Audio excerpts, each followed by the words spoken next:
Whānau, but first, this week's One-on-One in 10 with Salvation Army Social Policy and Parliamentary Unit Director, Dr. Bonnie Robinson.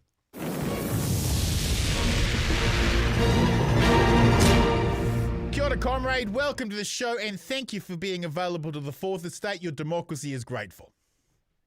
Kia ora, and thanks for having me. Dr. Robinson, you are the Salvation Army Social Policy and Parliamentary Unit Director. The Salvation Army State of the Nation report has just been released, and the stats are damning. 43,500 people estimated to be in severe housing deprivation, 400 less transitional housing placements, and allocated funding for housing support cut by $80 million. 156,000 plus children living in material hardship. Salvation Army food parcel distribution increased 7% to 90,250 parcels last year. Pacific unemployment was at 12.3% and Māori unemployment at twice that of the general population, and domestic violence numbers are surging. If you talk to many frontline community groups, they will cast deep doubt about the veracity of those official numbers and argue that things could actually be far worse than the grim stats in your report. As bad as things are, the reality, is it not, is that the levels of social damage, inequality and poverty could be worse than what these are showing, couldn't they, Dr. Robinson? Well, we can only go on the stats that we can get. So one of the reasons we put the report together is we try and mine the publicly available stats that are put out by government and pull those together and go, what is this telling us? These things are available to anyone to look at, but many people don't have the time or the skill to put them together. So what we offer is a kind of a condensed version, and also it's a time series. So we're able to look at the trends over time, which I think are really important, because we do get blips up and down. But when we see a trend over time, particularly over several years, then we can start to say this is a real issue that needs to be dealt with. As to whether there's under or over counting, it's hard for us to know. Sometimes our frontline staff will say, hey, we think it's a lot worse. Sometimes they say, hey, in our area, things seem to be okay with that. But these are the stats we have, and so we work with those. And even with taking them, it is a reasonably grim picture. Most things, half of the things we look at, half of the measures we look at have got worse in the last year. Some have stayed the same, but putting that in perspective, some of those were pretty bad already, so they just haven't got any worse. It's not that they've got better. A few things have got better, which is great, and shows that things can improve if we have the right kind of approach and policies.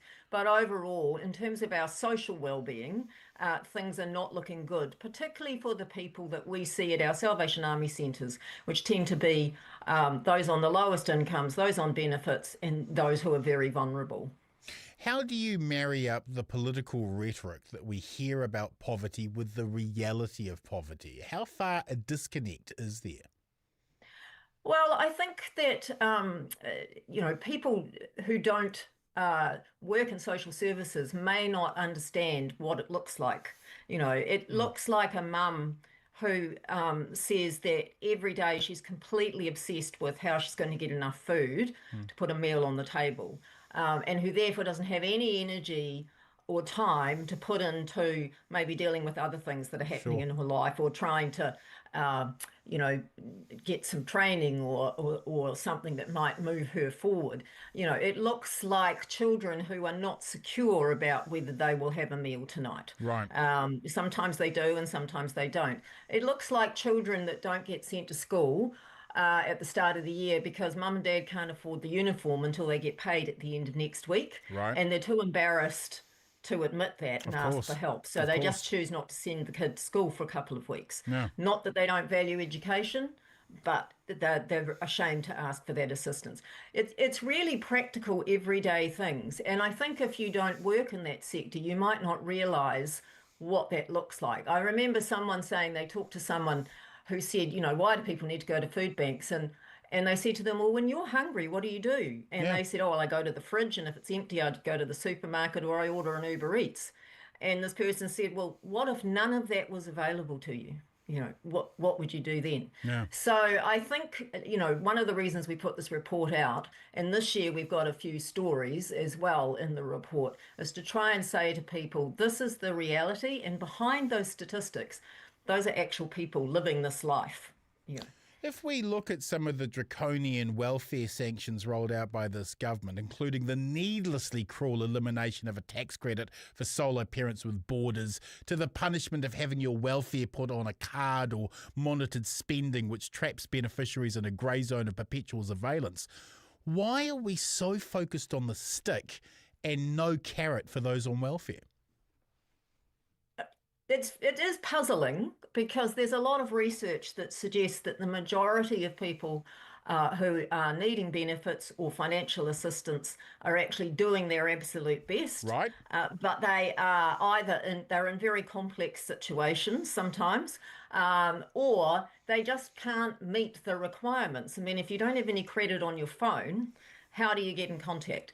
And there's a lot of evidence that wraparound support, supportive programs, things that actually encourage and keep the mana of people have better outcomes, even where people may have made some poor personal choices.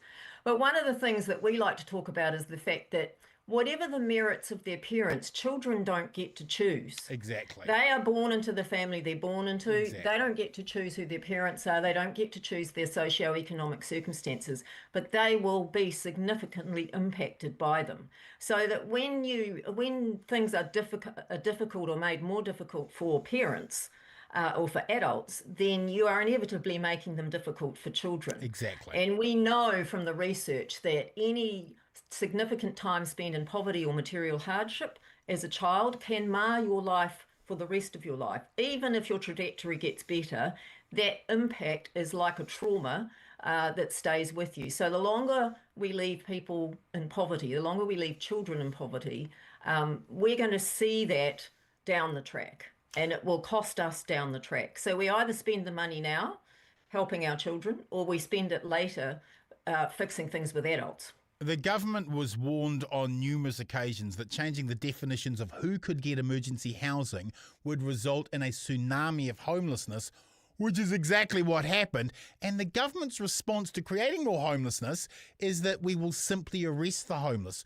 Shouldn't voters be confronted by the poverty caused by the government they've elected into power? Don't we have an actual moral obligation to see it so that we can't just pretend it's not there? Well, I think one of the things is, particularly with homelessness, is some of it is easy to see, but some of it's hard to see. So people who sleep rough, we see them, and and that's in the newspapers, and there's all sorts of debates about what do we do about it. But most homelessness is actually not people sleeping rough, although that has doubled in Auckland in the last 12 months. Most homelessness is seen in insecure housing, moving frequently, couch surfing, families sharing housing and it being overcrowded, children having to move school often because they're moving house often. So the homelessness that is significantly impacting families is often hidden. We also, I think, see the housing issue in the number of amount of food support we have to give. So, people pay the rent because otherwise, you're homeless. Right. But then if they're paying 30-40% of their income on rent, if it's a low income particularly, there's not enough left often for the other bills. And so people tend to pay their rent, pay the power bill, and then if they're short of money for food. And so we see them coming for food. And then when our staff talk to people, they kind of peel the onion. It's often the cost of housing that is the problem. Now, rents have dropped a little, but we have to remember they were very high, particularly for those on low incomes who were in the private rental market. So things have improved a little bit. But if you're on a low income, if you're on the minimum wage, and you're in the private rental market, it's still pretty tough. You're still spending a lot of your income on rent, and then you've got to try and meet all your other costs. In a political media landscape driven by social media hate algorithms, we have an all-tribe, no-village culture now. For those asking, Why should we care about the poverty of others? That it's a parent's responsibility to feed their kids, that they aren't trying hard enough. What would you say to those people? I think we love to do a dichotomy, don't we? We like to do an either or, and it's not that simple. Life is complex, and so people's situations are usually a complex mix of personal circumstances and socio-economic Sure, circumstances. sure. It's not an either or. Mm. So that's one thing for people to think about is that it's not just personal choice. It's not just socio-economic. It's usually a combo of that. But there are a lot of barriers that people face to trying to get out of poverty. There's poverty traps that are really hard for people to get out of. Mm. And, particularly when people have got children, to sacrifice $20 is quite significant if you're Sure, on a really low sure. income. And I think there's also been quite a lot of research down through the years that the more unequal a society is, the less healthy it is for everybody. Yeah. It's not just obviously those who are on low incomes often take the biggest, have the hardest road. But actually, there's research that suggests the more unequal we are, the less healthy we are. Everyone. Mm. So we should be concerned about that. But I also come back to, our major concern with children. If we don't support families with children and take them out of poverty and material hardship, then you will pay for that down the track. You'll Right, see it in our health system. You'll right. see it in our criminal justice system. Yeah. So wouldn't we rather invest in our children and make sure that they can flourish and they can become the people that, they're intended to be, rather than kind of clean up the problems down the track? Part of the agenda of the right is to strangle off revenue so the government can't afford a fully funded welfare state. ACTA calling for a smaller government. National believes stepping away lets the market step in and do it cheaply. And New Zealand first think vaccines are globalisation. What are you hearing this election when the poor are being discussed, and are their rights being considered? I think the key thing we want to do is make sure that the voice of those who are on low incomes, who are vulnerable, um, do get heard, because often they're not. Mm. They get talked about, not talked with, Yes. and people, do kind of judge from their own framework of thinking and their own experience. And so one of the things we try to do in a lot of our work in the social policy unit is to kind of give a voice for people who may not otherwise have it in that political world.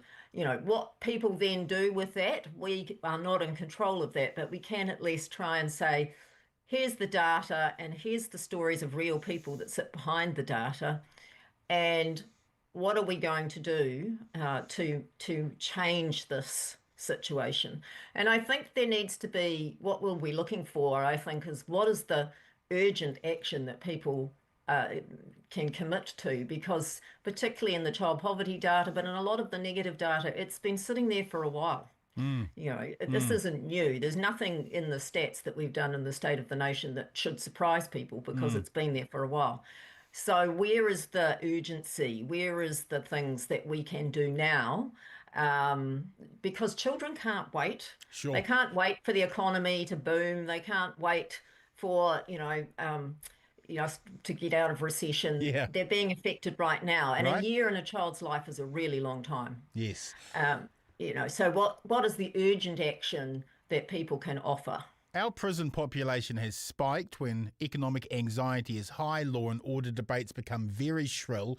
Looking at the stats, all our underfunded prison system seems to be good at doing is taking broken men and making them more damaged. What do you think we're getting wrong about justice in New Zealand society?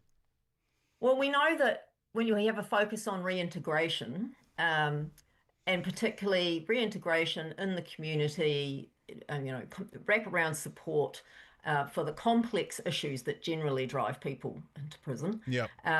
then we get better outcomes with people. Yeah. So we really need to focus on reintegration. And I think the other big issue that we see is that our prisons were designed for about 15% of people to be on remand, so Yes. waiting trial or waiting sentence.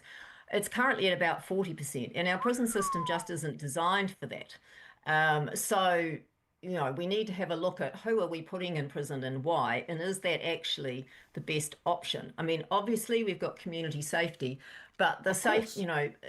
to make something safe, the best thing is to have people not reoffend. Yeah, Uh, yeah. and reintegration programs, wraparound support, dealing with drug and alcohol, dealing with mental health, um, those things will make us safer. Finally, Dr. Robinson, is there a better way when it comes to welfare policy in a country that once had high egalitarian principles? I think if we look at the data and take that seriously, and go, how do we actually really start turning this around? What are the various options and mechanisms that we've got Mm-hmm. that we can use to turn that around? There's plenty of research out there. There's plenty of data. What we need to do is take that and go, what are we going to do urgently to start turning some of these things around? And also, what do we need to actually commit to for the long term?